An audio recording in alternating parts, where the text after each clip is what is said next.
Autoridades presentes, senhoras e senhores, bom dia. Solicitamos a atenção de todos. Por favor, tomem seus lugares. Pedimos a gentileza que durante o evento mantenham os celulares desligados ou em modo silencioso. E para iniciar os trabalhos dessa manhã, convido o excelentíssimo senhor doutor promotor de justiça Francisco de Assis Alves Leitão para presidir a mesa com o tema o texto constitucional e suas características de permanência e reforma constitucionais. A fraude frente à Constituição Brasileira de 88. Por favor, doutor.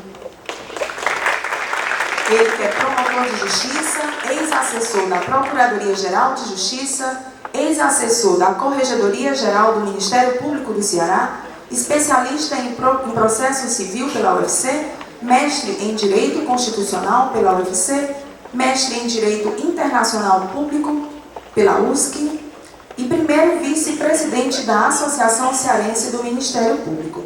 Uma salva de palmas novamente, por favor.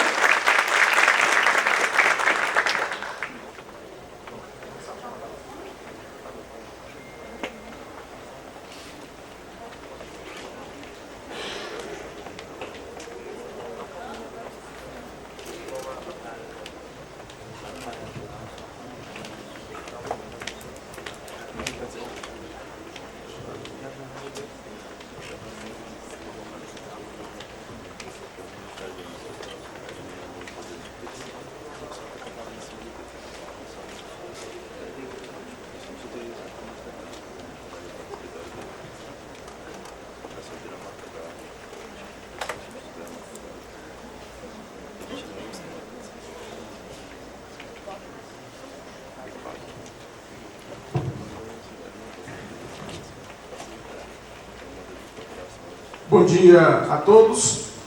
Para dar início ao primeiro painel desta manhã, convidamos o professor Dr. Ivo Dantas.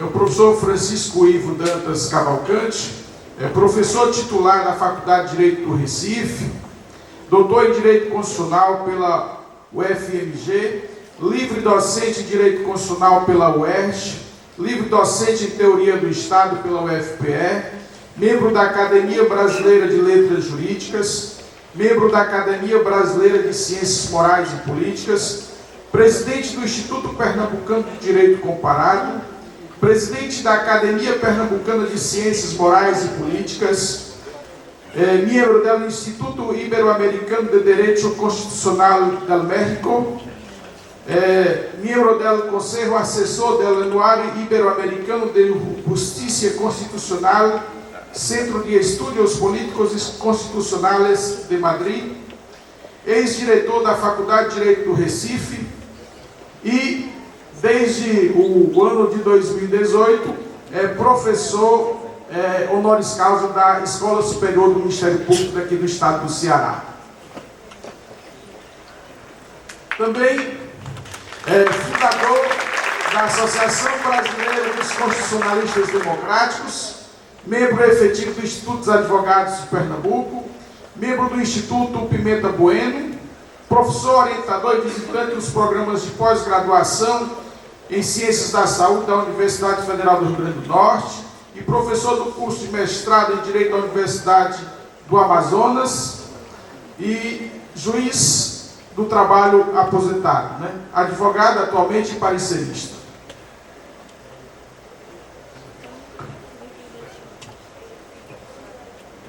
Também gostaríamos e temos o prazer de convidar o doutor José Ciderlânio do Nascimento, por favor. Nosso colega promotor de justiça daqui do Estado do Ceará.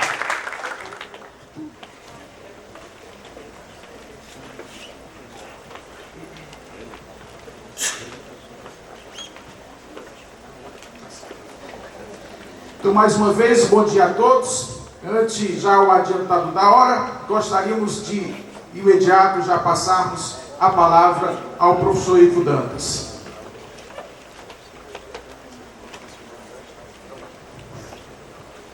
Senhor presidente dessa associação,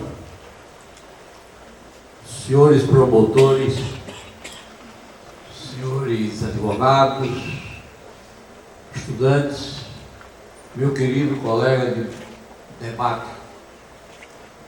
Na verdade, antes de mais nada, minhas desculpas expressas pelo atraso. Por mais que a gente tentasse chegar. Senhor presidente, meus cumprimentos e meu agradecimento pelo convite. Não tivemos condições porque recebemos um telefonema e esse telefonema atrasou tudo que tinha que, não poderia atrasar. Na verdade, o texto constitucional e suas características de permanência e reforma constitucionais, a fraude política frente à Constituição brasileira de 88, é um daqueles temas que nós poderíamos dizer representativos da nova visão do direito constitucional. Aquela visão de que o direito constitucional vai além do texto constitucional. Posição essa que alguns autores alemães defendem como sendo o denominado direito político. Na verdade, não precisa tanta expressão nova para confundir mais ainda o vocabulário do direito constitucional.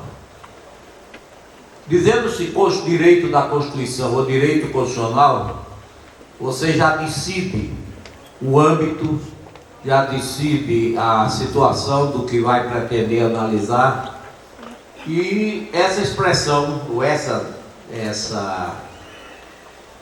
diferenciação das duas expressões foi feita pelo mestre Afonso Arinos quando tomou posse em 1953 na cátedra de Direito Constitucional da Universidade Nacional do Brasil. E dizia Afonso Arinos, já naquela época, que não se pode estudar direito constitucional vendo-se a norma pela norma. É preciso que o direito constitucional seja analisado em seus critérios sociais, sociológicos, econômicos, políticos, etc. E eu vou até além. Eu acho que o direito constitucional, para ser bem estudado, é preciso que se leve em consideração o tempo da Constituição. Toda norma jurídica tem seu tempo. E no Brasil, principalmente, quando se diz que determinada norma pegou, determinada norma não pegou, nem vai pegar. Reflexo do tempo. Não estou dizendo aqui que o tempo possa modificar o teor da norma constitucional, não estou aí. Mas que o tempo contagia pelo menos a produção da norma constitucional, a isso contagia. E aí nós ficamos naquele impasse. O que seria analisar a Constituição e o que seria analisar o direito constitucional. Analisar a Constituição é pura e simplesmente dizer, a Constituição tem tantos artigos, no artigo tal diz isso, no artigo qual diz aquilo, mas sem levar em conta os condicionamentos sociais que explicam situações concretas e desmontam, inclusive, aparentes legalidades ou aparentes coerências. Eu me lembro agora aqui de um fato que provocou muita celeuma, foi com a bendita emenda número 1 de 69, onde se dizia que o texto era democrático, liberal, porque elegeu tanto o habeas corpus quanto o mandato de segurança. Aí o sujeito dizia, é verdade, está aqui nas disposições permanentes, tem habeas corpus, com o mesmo teor de hoje, concedesse a habeas corpus, concedesse a mandado de segurança. E aí você ficava viva o texto é liberal e tal.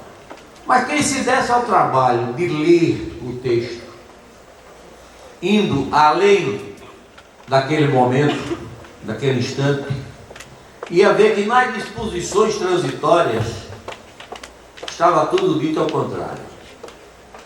Não se concederá habeas corpus quando o crime praticado tiver por intuito punir crimes contra a segurança nacional, isso, aquilo, aquilo outro. E esse crime de segurança nacional não era definido. Tanto que Geisel quis propor uma ação contra um jornalista só porque chamou a filha dele de girafa. Porque ela tinha um pescoço muito alto, quem lembra da figura, muito grande, e botaram o apelido dela de girafa. E ele quis processar o jornalista por crime contra a segurança nacional. Imagina. A mesma coisa ocorreu com o mandado de segurança. Lá dizia que se considerava, quando procedia, quem dizia não se considerar mandado de segurança sempre que o ato impugnado for fundamentado em atos institucionais e complementares. Ora, todo ato era fundamentado em atos institucionais e atos complementares. Então você chegava e esbarrava logo no início da situação. Não pode, porque está baseado em ato institucional e ato complementar. Então era preciso que você fosse além do texto para buscar a fundamentação, a real vigência do material. Então hoje nós temos como pacífico que o direito constitucional não se prende apenas ao que está na Constituição. Se você for, por exemplo, estudar o direito tributário, você tem que levar em conta o Código Tributário. Se você for estudar direito da Previdência, tem que estudar a legislação previdenciária. E isso tudo vai se incorporando ao texto constitucional até dizer que a Constituição é aquela que ali agora sim, agora está completa. Eu me lembro que na época da Constituinte, uma das coisas que eu mais ria era quando alguém dizia: queremos uma Constituinte livre, soberana e independente, com uma Constituição sucinta. Minha gente, procura ver os modelos aí de fora. Primeiro, toda Constituinte é livre, soberana e independente. Não há Constituinte que seja limitada, a não ser pela realidade social. Segundo, a Constituição que era apontada como exemplo a ser seguido, que era a Constituição americana, porque era fininha, impressão. Talvez a maior Constituição do mundo seja a Constituição americana, porque as decisões da Suprema Corte vão se incorporando ao texto constitucional. Advogado dos Estados Unidos, eu nunca conheci um escritório, mas meu irmão morou lá e conheceu, ele não tem uma obra de doutrina. Primeiro que a doutrina praticamente ninguém consulta, por conta dos precedentes, daquela situação do modelo americano. Mas a necessidade de você fundamentar uma ação ou uma decisão num precedente já excluía qualquer possibilidade de ir lá verificar. Pode ter essa observação só para clarear o ambiente. Aí vem a pergunta: a história faz a Constituição ou a Constituição faz a história? Na verdade, há uma reciprocidade. Há uma reciprocidade entre Constituição fazer a história e história fazer a Constituição. No primeiro sentido, a Constituição faz a história é uma posição hegeliana. A segunda posição é a posição marxista. E aqui eu aproveito para fazer uma afirmativa que poderá chocar alguém. Marx nunca disse que a economia era a força explicativa da história, força única. Tanto que existe um livro antigo, organizado por Thomas Skidmore, correspondência de Marx e Engels, em que Marx lamenta em uma carta com Engels, e diz: me acusam de dizer que a história é guiada pelo econômico.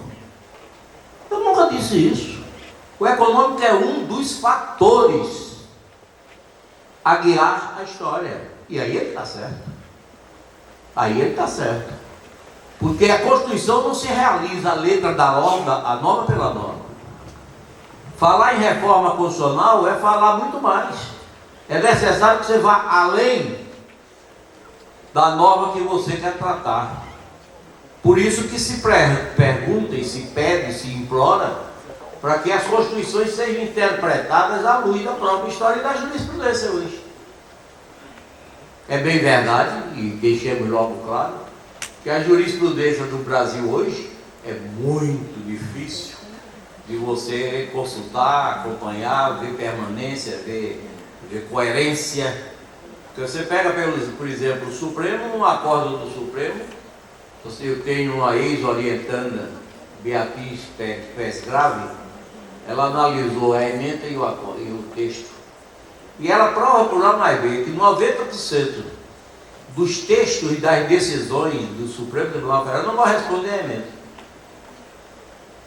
Então o sujeito olha para a emenda de papel branco. Citou papel branco, eu não quero saber se do papel branco tem um pedaço que diz com um pedacinho de papel jornal. E aí você fica ouvindo baboseira, repetições de autores, quando cada voto do Supremo Tribunal Federal poderia ser resumido no máximo em meia hora. E o resto é baboseira. No resto é baboseira. Ontem mesmo o voto do ministro Celso de Mello, eu prestei atenção, ele ia lá e voltava para cá. Ia lá e voltava para cá. Citou 3 ou 4 vezes o mesmo exemplo. Constituição italiana e Constituição portuguesa. E ainda se deu ao luxo de errar o ano da Constituição italiana. Então, essa coisa é preciso que a gente tenha ciência e leve em conta que a história constitucional, ela permite atestar o modo como o peso da história política e cultural de cada Estado influencia decisivamente o desenho do seu modelo jurídico constitucional. Essas palavras introdutórias me parecem necessárias, até porque eu sempre defendi que não se pode estudar direito constitucional com um antolho de jumento. Bota aqui o antolho e ele só vai olhar para a norma constitucional. De jeito nenhum. As ideias políticas da época, as ideias sociais da época, as ideias econômicas da época, são fatores decisivos na formação da engenharia constitucional. A Constituição é uma obra, é um edifício que precisa de engenharia para ser elaborada.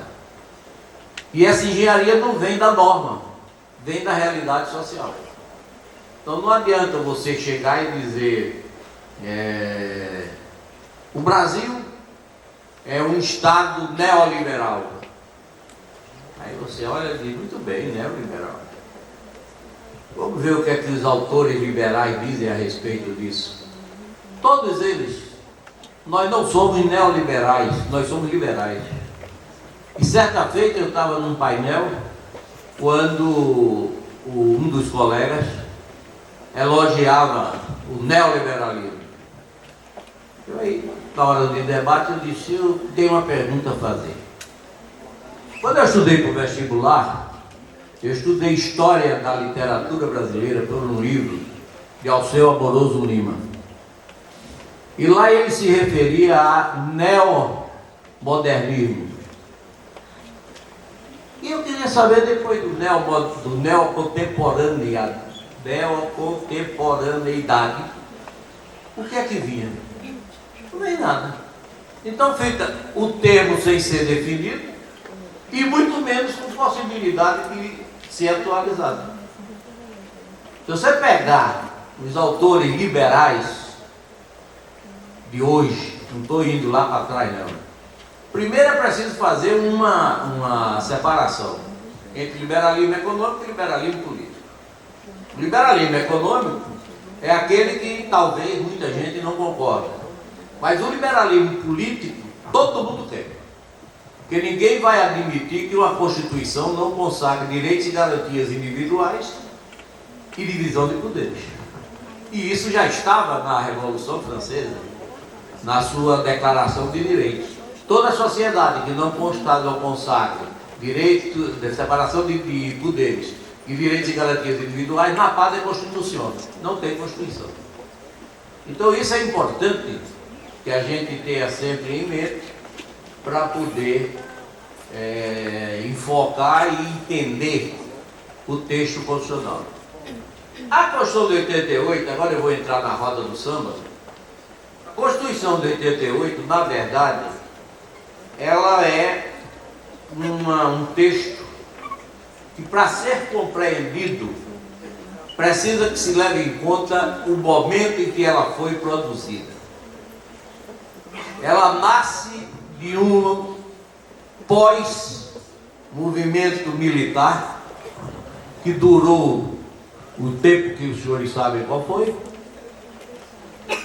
e que veio com o espírito de dizer: nós vamos fazer uma Constituição que não permita que se repita o que aconteceu durante todos esses anos.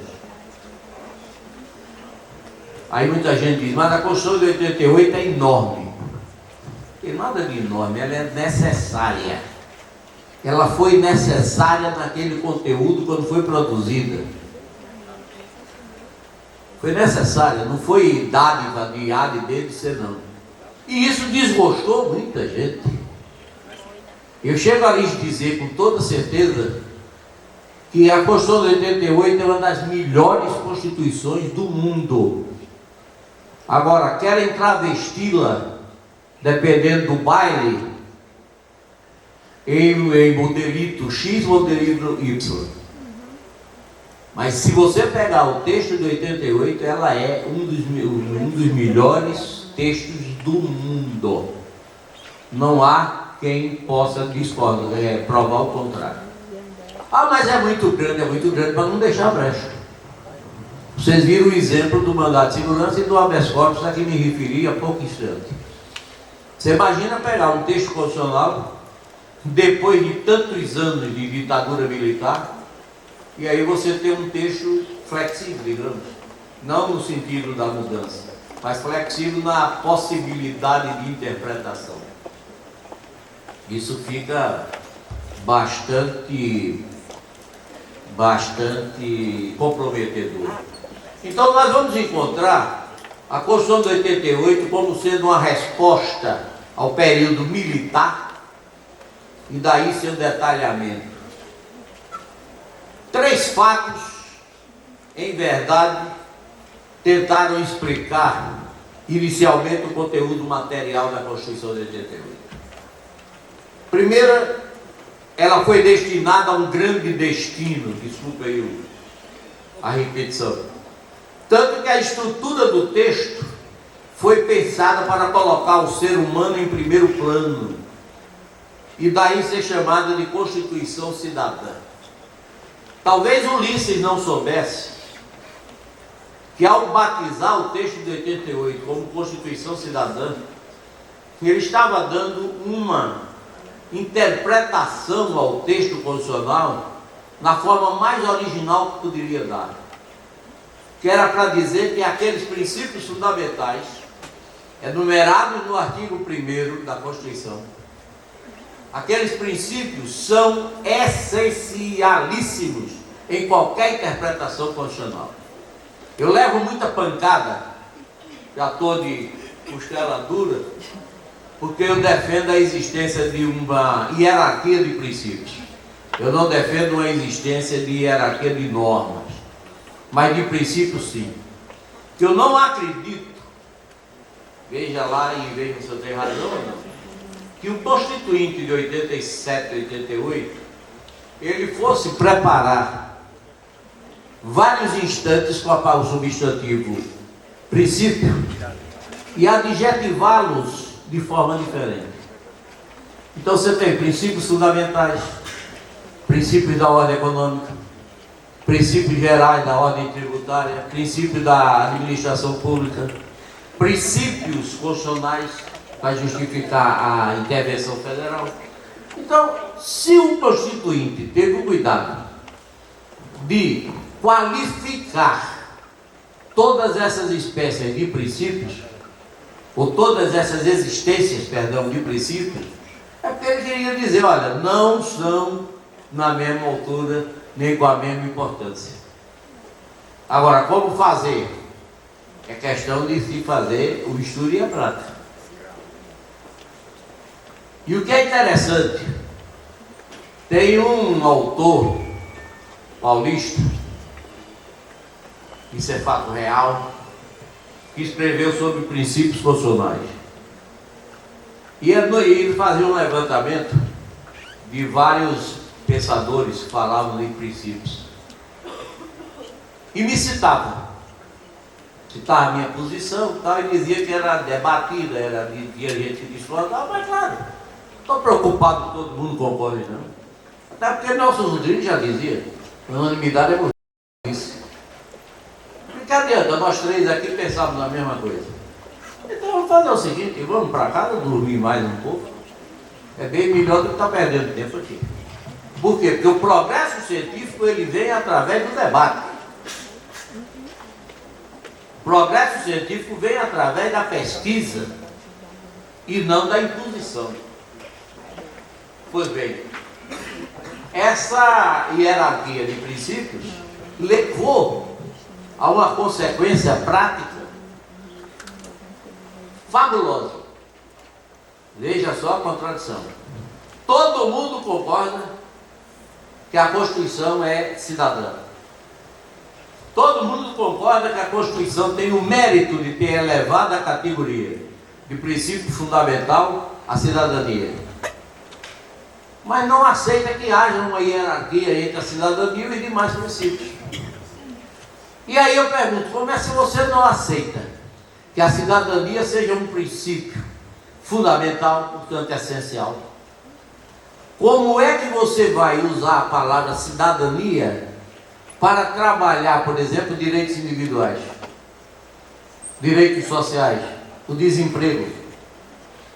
Ah, mas esse desemprego ele é contra a cidadania. Concordo. Mas você não disse que a cidadania não vale nada?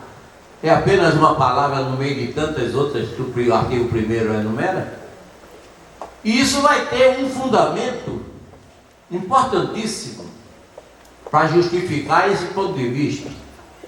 É que, se você ler o preâmbulo, se você ler o artigo 1º, se você ler o 2, 3, 4, e se você ler o 5º, e se você ler o 6º, o 7º, o 8º, o 9º e 10º, você vai ver que toda aquela parafernália de princípios está relacionada à questão da cidadania. E, consequentemente, toda aquela parafernália tem que ser amparada pelas cláusulas pétreas. Eu tenho um assistente meu, ele tinha, na semana atrasada eu me aposentei da universidade depois de 46 anos de faculdade. Não estou mais para estar fazendo graça para ninguém. Ele é contra as cláusulas pétreas. Ele é muito formal. Aí veio a mim e disse, professor Ivo, ele é meu compadre, mas me chama de professor Ivo. Eu fico danado da vida com ele. Eu não gosto de apelido. Eu já fui ver na minha certidão se tinha professor, doutor, não tem. Só tem o nome público, Francisco Ivo. Então, o que há? E ele veio e disse, olha, eu queria pedir licença ao senhor para poder defender o fim das cláusulas pétreas. Eu disse, já errou. Pedir licença a mim, por quê? Não, porque o senhor defende o contrário. Sim, e daí qual é o problema? Os alunos vão estudar comigo, vão estudar com você. Eles vão ouvir as duas opiniões e depois formam a posição deles. Nem eu tenho o direito de impor a minha, nem você vai ter o direito de impor a sua. Apenas quando eu dava aula sobre cláusulas pétreas, Eu dizia, o professor André Rosa, que vocês vão ser alunos dele, é contra essa posição. Ouçam e depois vocês formam a concepção de vocês. Pois bem, então ocorre o quê? Aqueles artigos que eu mencionei, as cláusulas pétreas, são única e exclusivamente o mesmo conteúdo. O conteúdo que está no preâmbulo da Constituição, e aqui eu abro um parênteses para contar uma história interessante. A Constituição de 88 teve um prefácio. Sabia dessa, sabia? Um prefácio. Ulisses Guimarães, com a vaidade dele, escreveu um prefácio à Constituição. E o Congresso imprimiu o prefácio dentro da Constituição. Então você tinha o prefácio de Ulisses, o preâmbulo e o resto da Constituição. Quando descobriram isso, doutor Ulisses não pode ter prefácio à Constituição. Se corre, manda recolher. Não podiam mais recolher, já estava tudo espalhado pelo Brasil todo. Os livreiros tiveram um prejuízo danado, principalmente as livrarias e as editoras, porque tinham incluído E eu não consegui essa Constituição com o prefácio. Quando foi um dia eu contando isso em sala de aula, quando acabei a aula, veio uma moça e disse, professor Ivo, o senhor tem essa Constituição? Eu disse, não consegui. Depois eu vou trazer para o senhor, aqui tem lá em casa, porque ninguém sabe nem abrir. Eu vou lhe dar de presente, porque ela deve estar na sua mão, não lá em casa. Agora a danada botou só assim. Ao professor Ivo, com meus sinceros cumprimentos e admiração. Fulana de quê? Eu não me lembro da cara da moça. Essa altura deve estar outra cara, muito diferente. Não está mais aquela carinha de menina. Deve estar aquela tesoura. E eu não sei para agradecê-la. Espero que um dia, quando eu contar esse fato num congresso, uma coisa, ela se levanta e diga, fui eu. Então vem cá para ele agradecer em público. E aí a coisa vai caminhando. Outra questão interessante. Não havia uma grande confiança com o texto. Isso é interessantíssimo. Você está pior do que juiz de futebol contra os times do Nordeste. Vou correr. Não, vou estar não. Depois o torcedor me mata. Não havia uma grande confiança para com o texto. Tanto que nele já estava prevista a possibilidade de uma revisão constitucional para 7 de setembro de 93, depois antecipada para 21 de abril de 93. A revisão constitucional será realizada, diz o texto, após 5 anos, contados da promulgação do plebiscito para definir a forma, república ou monarquia constitucional, e o sistema de governo, parlamentarismo ou presidencialismo. Aqui nós podemos levantar questões bem discutíveis. Primeiro, o resultado do plebiscito foi marcado por da revisão, foi marcado por uma antecipação do plebiscito. Poderia haver essa antecipação. A doutrina se dividiu. Eu até hoje pago meus pecados e toda noite quando rezo peço perdão a Deus por ter dito aquilo. Eu defendi que podia. No que foi aprovada a possibilidade de antecipar o plebiscito, o resto achou que poderia fazer tudo o que quisesse com as disposições transitórias. Então você abre hoje as disposições transitórias da Constituição, é uma catinga de lixo.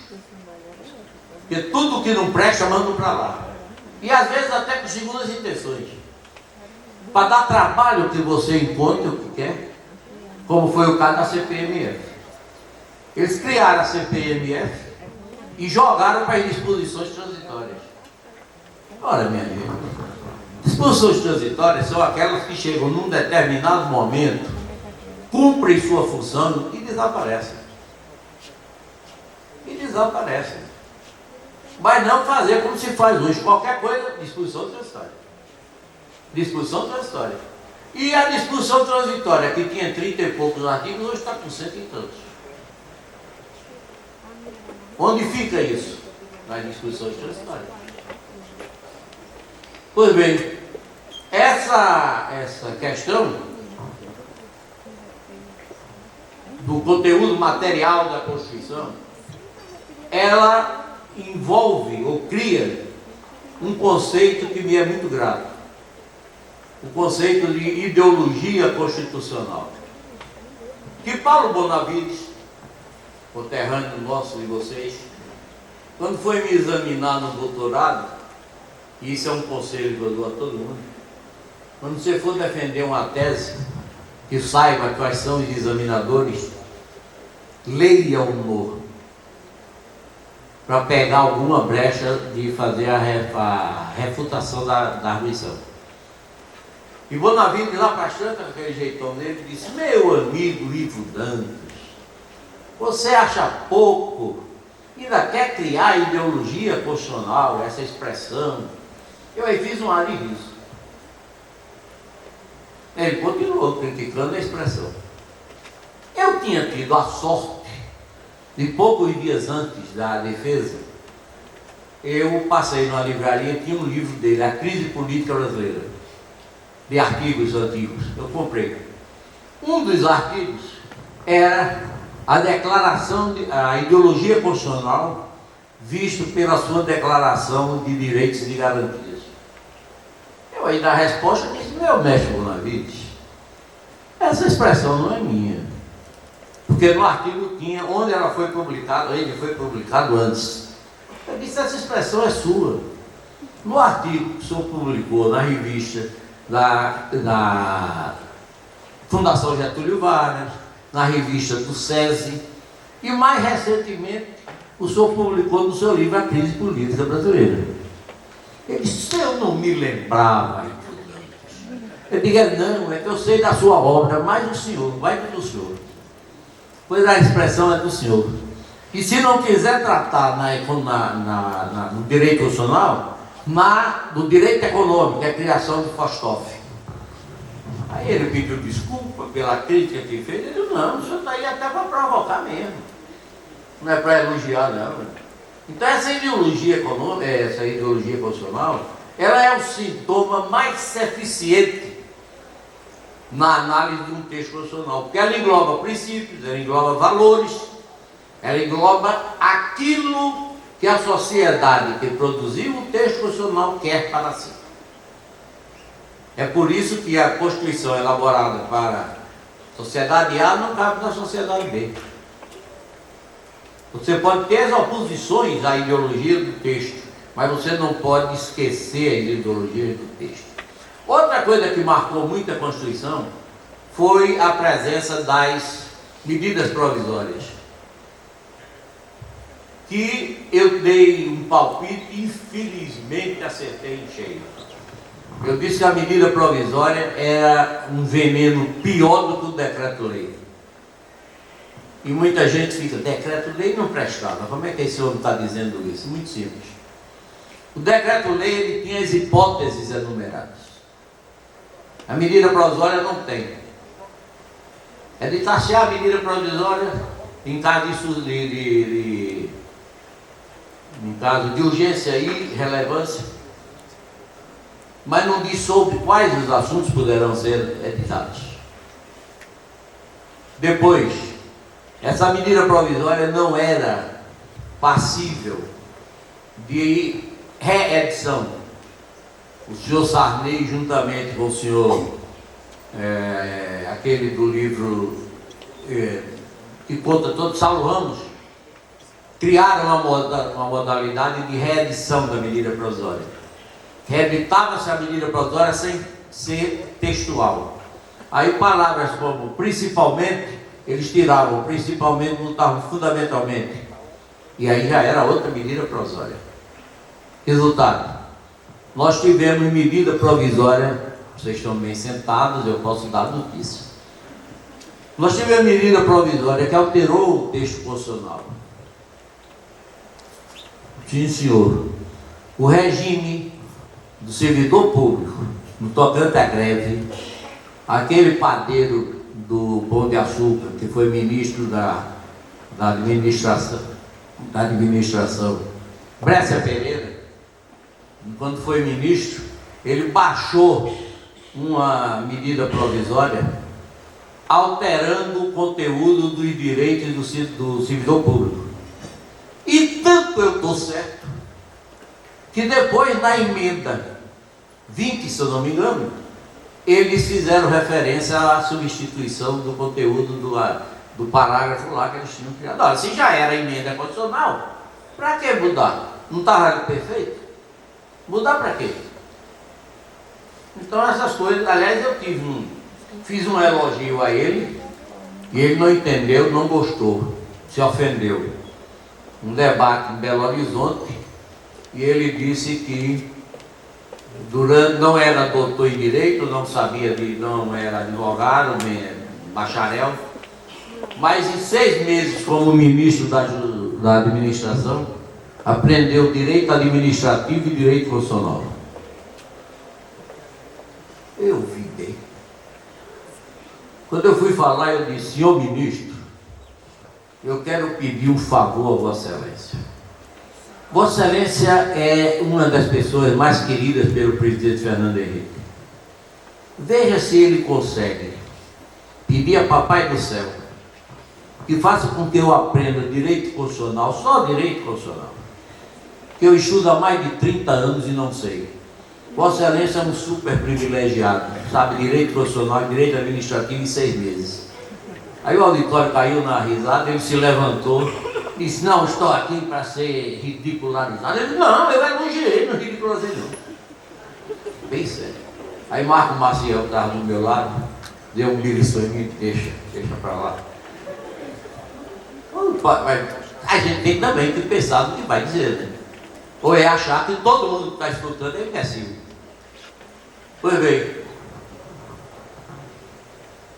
o controle de constitucionalidade, aqui é um ponto que eu acho que é benéfico e deve ser dividido, discutido e defendido.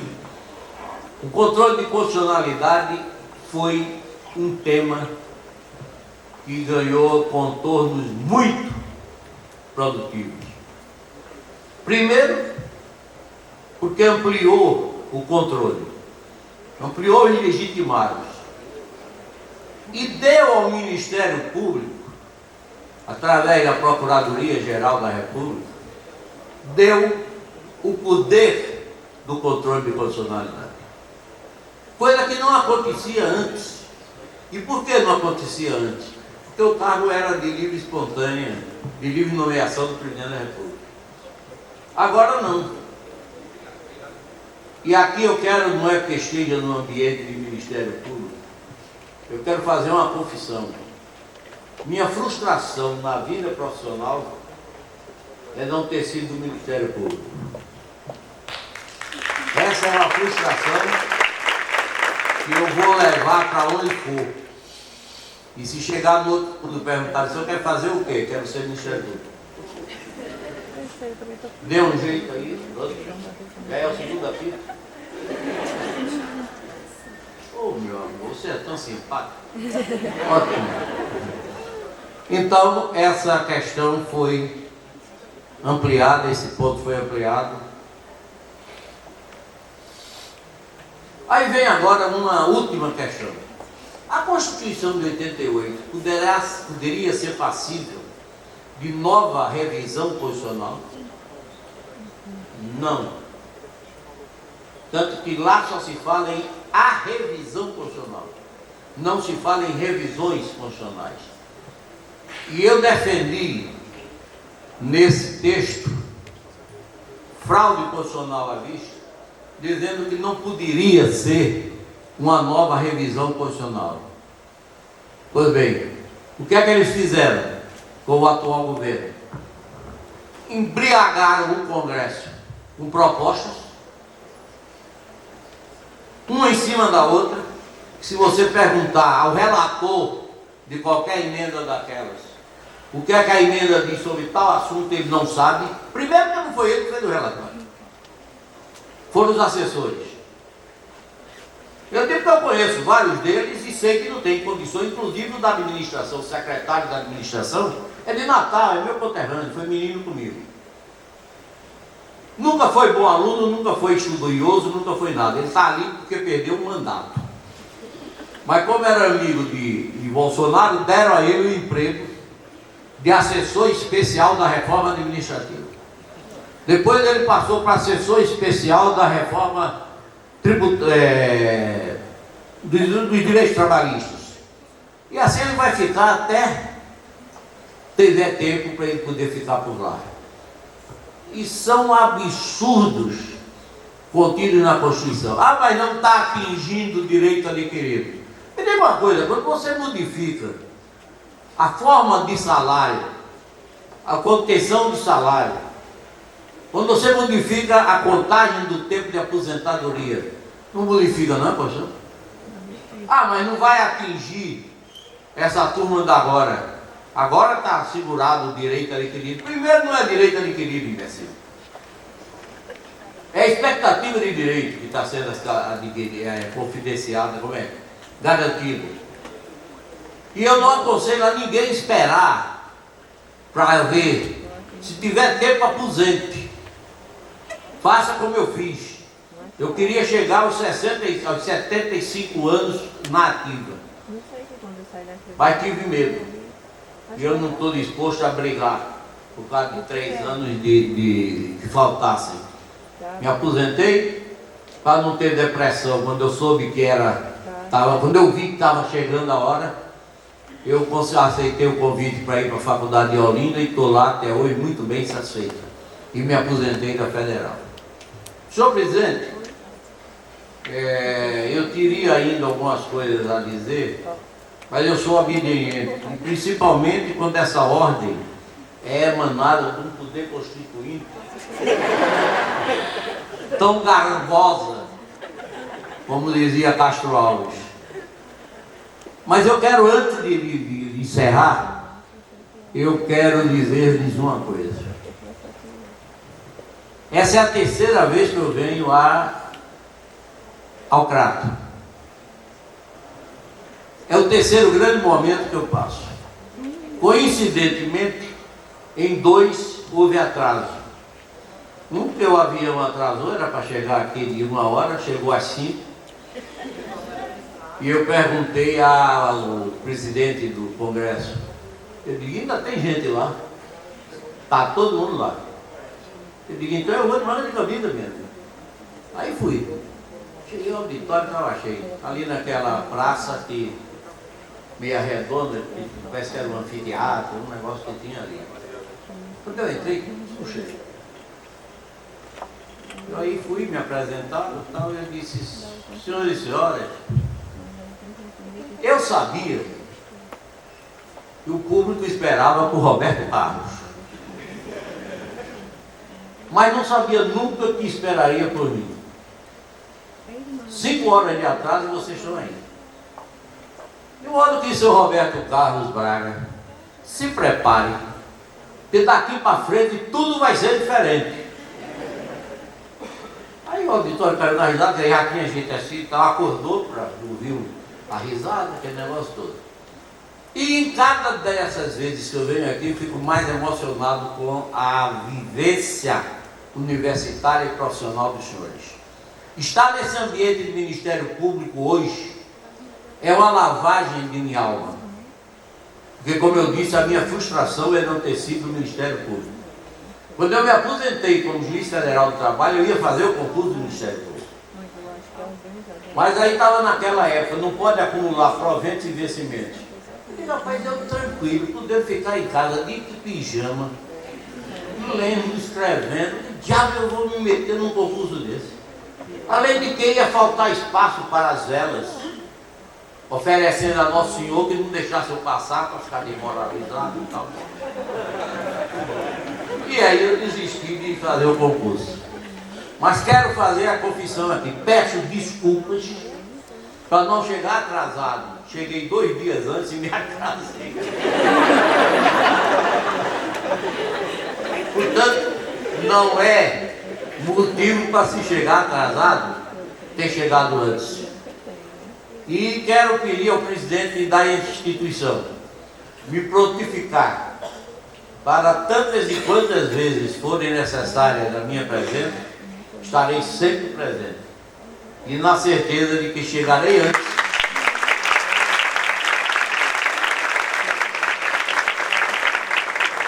E na certeza de que chegarei antes, para que enquanto for emitido o voucher, não haja desistência do convite. Assim eu já pego o voucher, já pego a passagem e venho. Me desculpem o atraso, sinceramente, porque eu tinha muita coisa a dizer. Mas como a juíza daquela ali, eu não posso infringir a norma. Muito obrigado.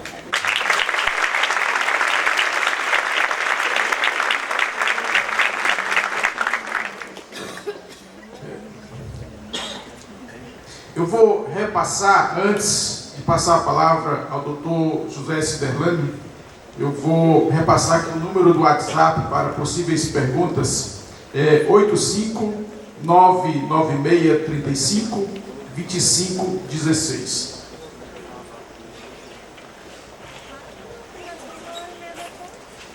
Dr. José Ciderlândio do Nascimento é formado em Direito pela Universidade Regional do Cariri, é especialista em Direitos Humanos pela Universidade Regional do Cariri, promotor de Justiça da 7ª Promotoria de Justiça, aqui da comarca de Juazeiro do Norte, promotor eleitoral da 19ª Zona Eleitoral, professor de Direito Constitucional da Faculdade Paraíso, da FAP, foi auditor jurídico da Secretaria da Fazenda Estadual, foi procurador do município de Jaboatão dos Guararapes, lá vizinho ao professor Ivo, Foi servidor do Tribunal de Justiça do Estado do Ceará e também foi funcionário do Banco do Brasil.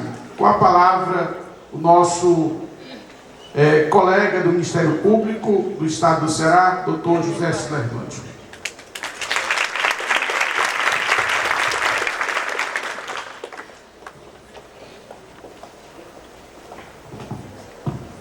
Bom dia a todos. Quero fazer um cumprimento especial ao professor Ivo Dantas. Quero agradecer, professor, por me disponibilizar o exemplar do seu livro. Dei a bala para ele me atingir.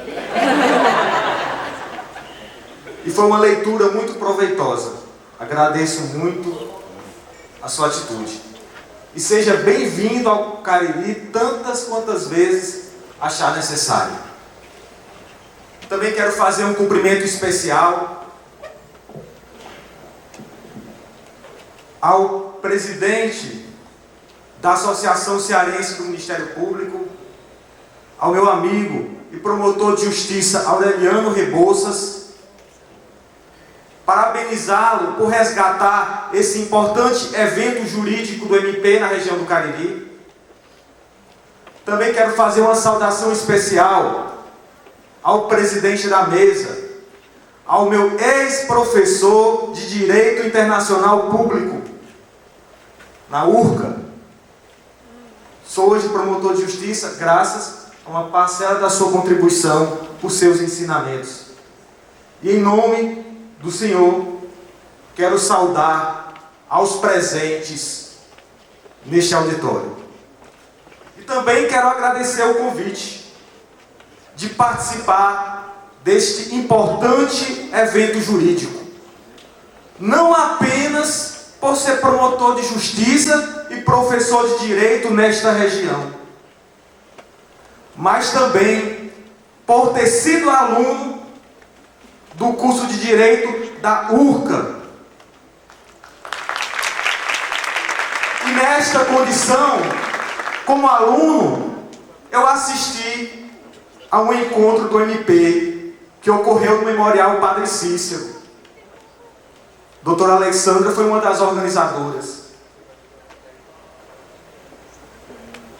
Então é com grande emoção que eu participo desse evento, sobre os olhares dos meus amigos do Ministério Público, dos meus alunos e ex-alunos do curso de Direito da FAP, sob o olhar da minha namorada Stephanie, a quem eu dedico esta palestra.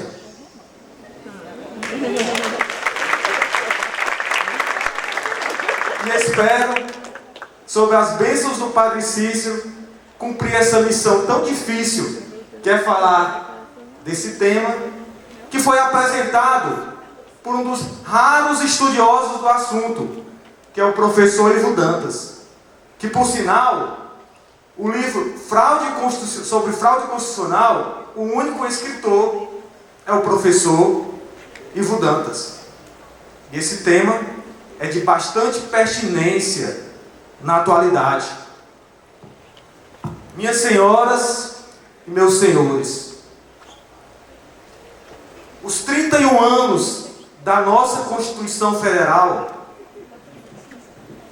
deve ser motivo de reflexão para todos nós.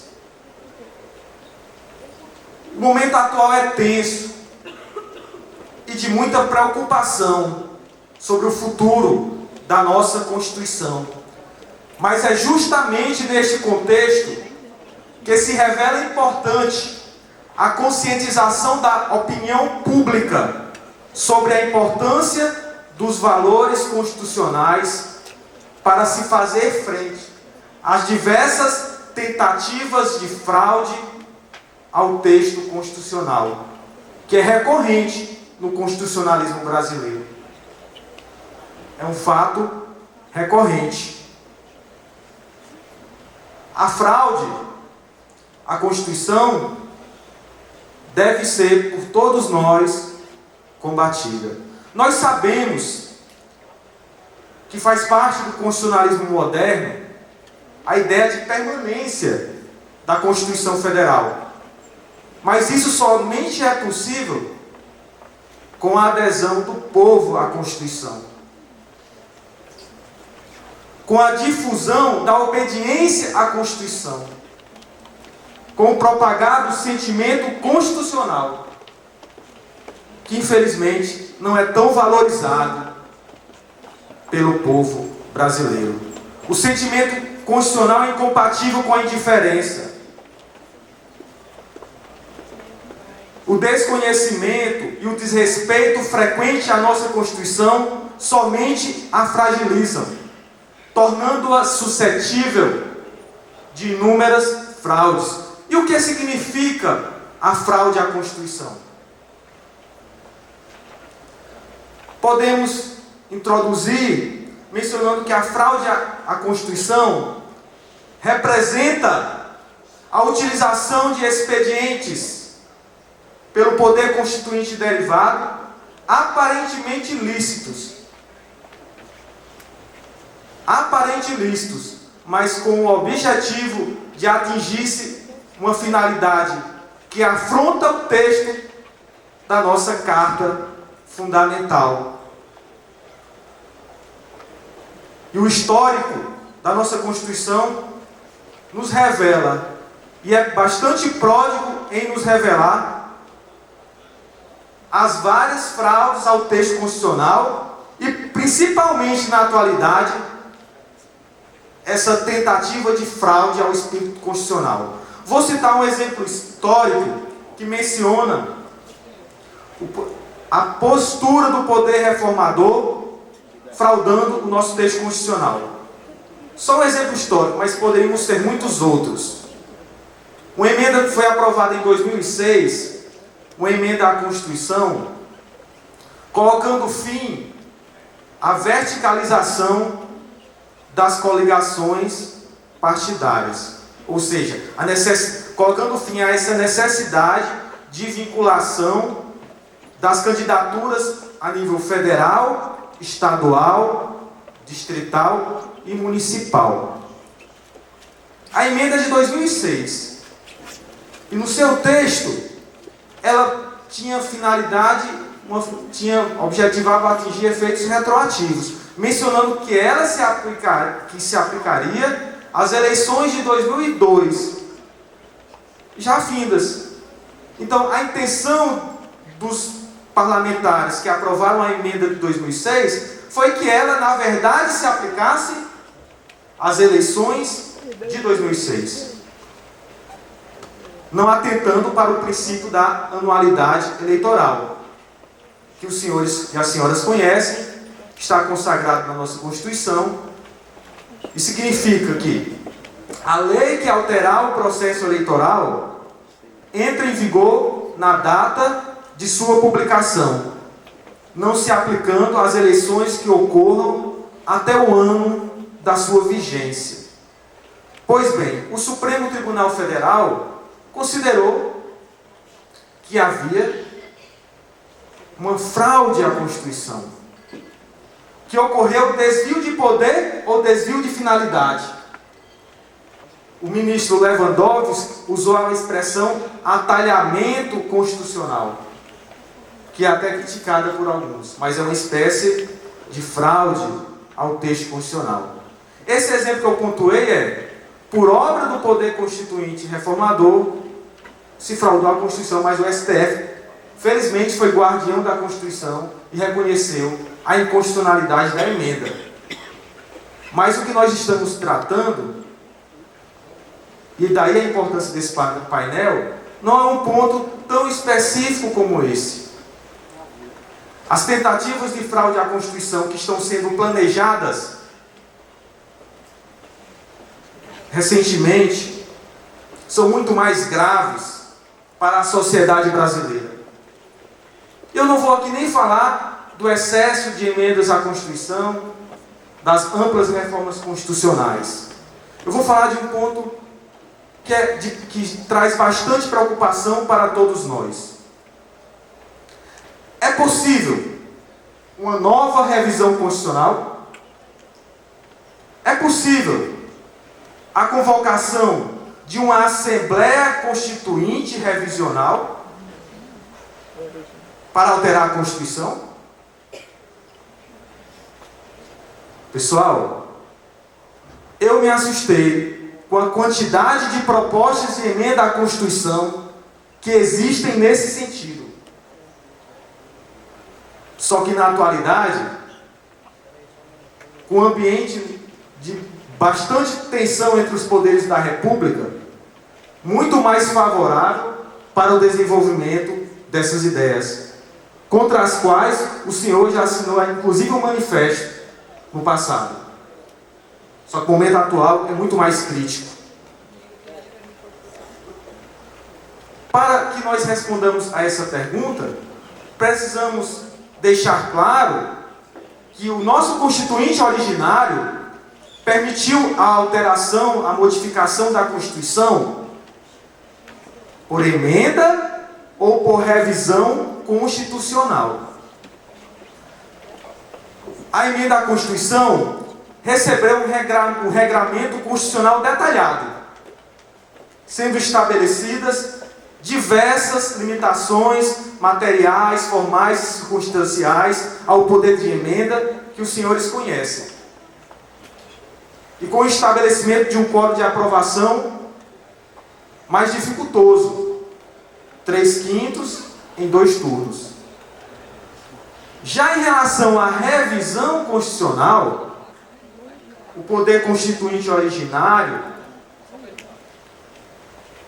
previu esse instituto unicamente em um único artigo no ato das disposições constitucionais transitórias, sendo estabelecida que a revisão ocorreria após 5 anos da promulgação da Constituição. E o quórum de aprovação da revisão era de maioria absoluta, ou seja, o mesmo quórum de aprovação que foi adotado pelo poder constituinte originário. Portanto, um quórum menos elevado do que é exigido para a aprovação de emendas à Constituição. Pois bem, eu vou citar aqui só uma dessas propostas que busca se ressuscitar a revisão constitucional. Uma delas, que eu quero citar para vocês, é uma PEC de 2016, de autoria do senador Paulo Paim, onde ele busca introduzir no ato das disposições constitucionais transitórias a previsão de uma Assembleia Revisional unicameral,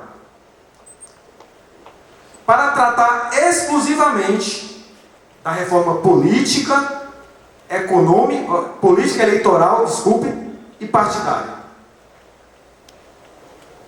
E o quórum de aprovação dessa revisão seria maioria absoluta, submetendo-se ela a referendo popular. Ora, revela-se uma clara tentativa de fraude ao texto constitucional. A Constituição não possui apenas limitações explícitas, como são as materiais, formais e circunstanciais. Há também limitações implícitas,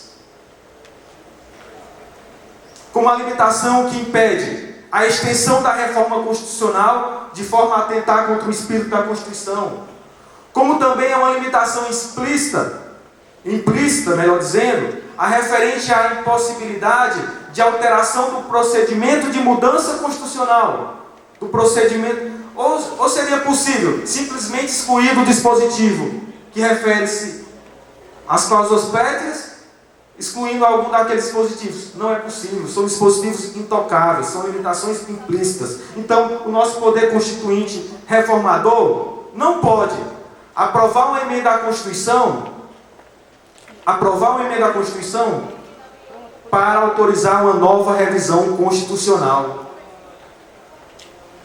E tais propostas, pessoal, foram apresentadas, e os senhores se recordam, até bem recentemente, durante o processo eleitoral, se bem que é verdade que recuaram diante do temor da opinião pública, da opinião do eleitorado. Os candidatos da chapa majoritária que disputaram o segundo turno defenderam ou a convocação de uma Assembleia Revisional para aprovar a reforma política, de uma Assembleia Constituinte, ou chegou-se até a prever a aprovação de uma nova Constituição Federal, mais enxuta e elaborada, os senhores se recordam disso, por uma comissão de notáveis. Pessoal, como disse o professor Ivo Dantas, os fatos políticos e sociais devem ser devidamente observados por todos. É dessa forma que surgem as grandes reformas constitucionais que estão ocorrendo. Quem pensou que aquela regra constitucional que imprimia, que exigia aplicação mínima de recursos na educação e na saúde fosse ser questionada, fosse objeto de uma nova proposta de emenda à Constituição, como foi apresentada recentemente, com a previsão inclusive de redução das remunerações dos servidores públicos. Então é por isso que é imprescindível que atentamos que o que se pretende fazer é, na verdade, rasgar a nossa Constituição Federal. Fraudar o que o poder constituinte originário deliberou. Durante a aprovação da nossa Constituição Federal, ocorreram discussões se as revisões seriam periódicas, de 5 em 5 anos, ou se somente ocorreria uma única revisão constitucional. E o nosso Constituinte optou por uma única revisão constitucional. Agora se quer defender uma Assembleia Constituinte específica para a reforma política. É o que se quer defender. Quando os interesses dessas reformas constitucionais atinentes à reforma política procuram atender muito mais aos interesses dos governantes do que aos interesses do povo. Veja o que ocorreu com as amplas reformas constitucionais que ocorreram na Bolívia e na Venezuela. Se não foi a possibilidade de reeleições indefinidas ou prorrogações de mandatos daqueles chefes de poder.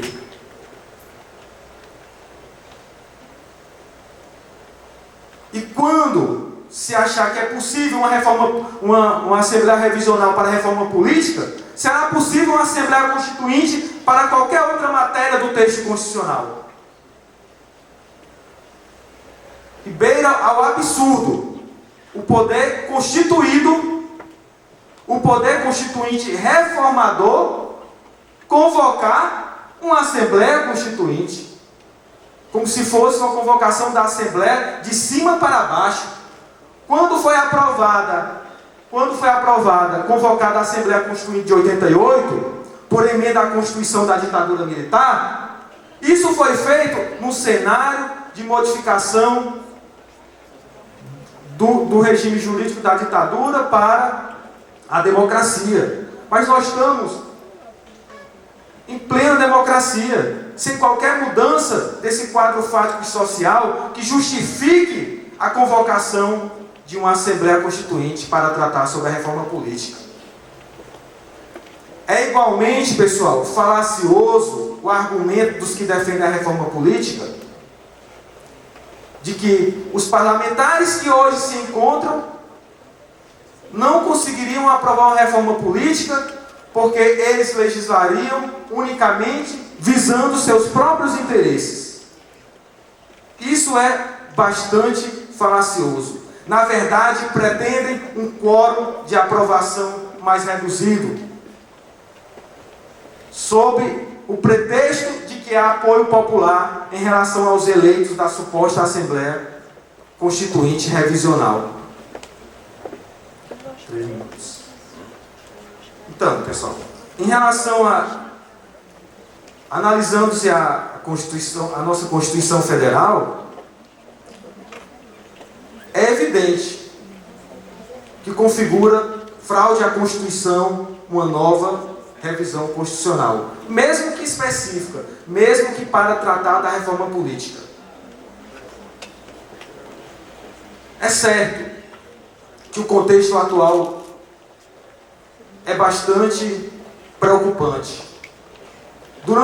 Durante a história da Constituição brasileira, de 88, nós já tivemos diversos fatos que impactaram a realidade social. 2 processos de impeachment.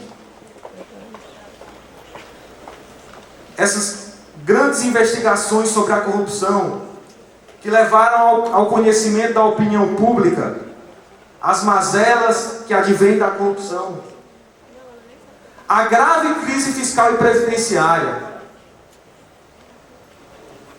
Há muitos problemas, mas isso não impede a consideração de que foi com a Constituição de 88 que o Brasil conseguiu estabilidade institucional, estabilidade monetária e inserção social, mesmo que com os problemas que ocorrem na atualidade.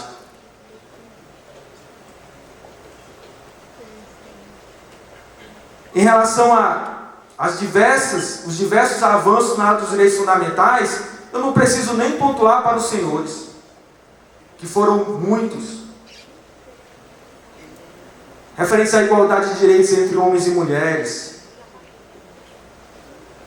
Em relação ao controle social, que cada vez mais está sendo implementado, ao lado dos controles institucionais internos e externos. Hoje há um estímulo ao controle social, por meio dos instrumentos do acesso à informação e da transparência. E tudo isso graças à Constituição de 88. A nossa sociedade, no momento que ela se encontra, certamente não aprovará uma Constituição ou uma revisão constitucional que traga um texto melhor do que o que se tem hoje. Quando foram aprovar a reforma da Previdência, e sobre a reforma da Previdência, e sobre a questão previdenciária, é um dos assuntos que eu mais estudo, aprovou-se a reforma da Previdência unicamente atribuindo-se o problema da grave crise fiscal aos direitos dos aposentados, pensionistas e aos servidores ativos. Então, buscou-se diminuir tais direitos, previndo, acredite-se, até a contribuição previdenciária para servidores inativos suplementar. Antigamente, essa contribuição previdenciária suplementar era só para o poder público, e o poder público não complementava a contribuição previdenciária. Não enfrentaram, na reforma da Previdência, o caos dos regimes próprios dos municípios. É muito cômodo os municípios continuarem financiando a dívida pública federal por seus regimes próprios, adquirindo com os recursos das contribuições previdenciárias dos municípios, aplicando os títulos públicos federais. É muito cômodo dizer que a culpa da grave crise fiscal e previdenciária é dos servidores, do que olhar para o fato da má gestão, do que a questão da má gestão. É porque o tempo, pessoal, é bastante reduzido para o que se tem a discutir, mas eu vou encerrar em 2 minutos aqui. São essas questões e daí a importância desse evento, e eu também vou sugerir para a organização que o maior evento jurídico feito pelo Ministério Público, que era muito melhor ter um papelzinho informando os minutos, que toda vez que uma pessoa atrapalha um pouco, às vezes, entendeu? Desconcentra um pouco. Mas parabenizar aí pelo evento. Então, agradecer a todos, que eu já extrapolei bastante o tempo, e para mim foi uma grande satisfação, e com certeza estou bastante emocionado de ter participado desse evento. Quase não aceitava o convite. A maioria sabe disso. Mas muito obrigado a todos. Viu?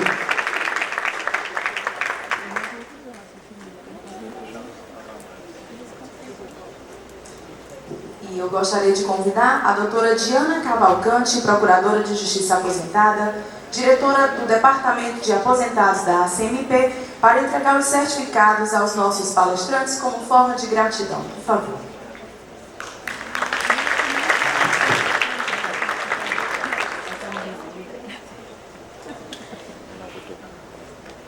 Enquanto procedem, dá para ouvir aí?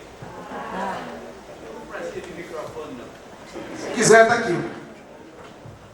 Enquanto procedem a entrega, eu vou mencionar aqui um fato que parece brincadeira.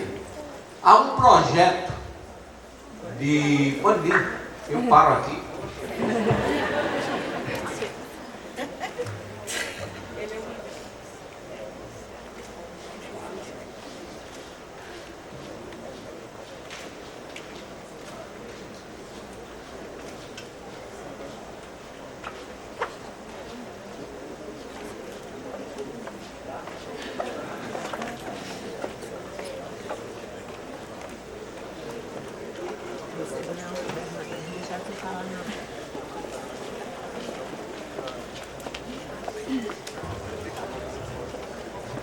Lembramos que logo mais nós teremos a palestra show com o cantor Valdones. Então nós estamos também nessa expectativa.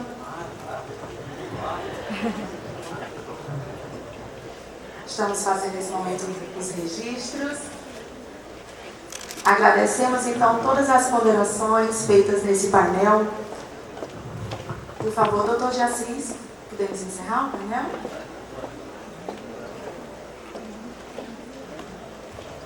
Parece brincadeira, mas não é brincadeira. Se vocês entrarem no Google, ponham lá essa cirurgia que se faz para diminuir o peso, como é que chama? Bariátrica, vai ter outro nomezinho. E tem um deputado de São Paulo, e ele apresentou um projeto de reforma constitucional que chama de reforma bariátrica da Constituição. Ele diz que a reforma dele é essa. Não sabe disso? Pois bem, quer deixar a Constituição com 70 artigos. Para fazer o quê, pelo amor de Deus, gente? E o pior é se levar mesmo e se apresentar mesmo, este Congresso que está aí, aprova. Aprova. E vai ter a bênção do Supremo Tribunal Federal. Esse é que é o problema. Entendeu? Lipoaspiração constitucional é o termo que ele usa. Não é nem bariátrica, porque a lipoaspiração avacalhou mais ainda. Né? Então eu quero mais uma vez agradecer ao OSMC principalmente, e ao doutor de Assis, ao meu amigo que eu pensei que ele ia me impressar mais, mas minha salvação é que não tem tempo para ré. Muito obrigado e até uma próxima oportunidade.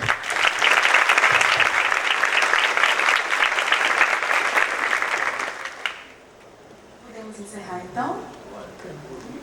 Obrigada mais uma vez. E dando prosseguimento aos trabalhos, convido para presidir a mesa do segundo painel do dia o excelentíssimo senhor doutor promotor de justiça Tiago Marques Vieira. Ele que é promotor titular da 6ª Promotoria de Grado, ex-promotor do Ministério Público do Rio Grande do Norte, especialista em Direito Processual e professor universitário, tendo atuado nos cursos de graduação e pós-graduação da UFIA, UFCG, FIP e FAFIC.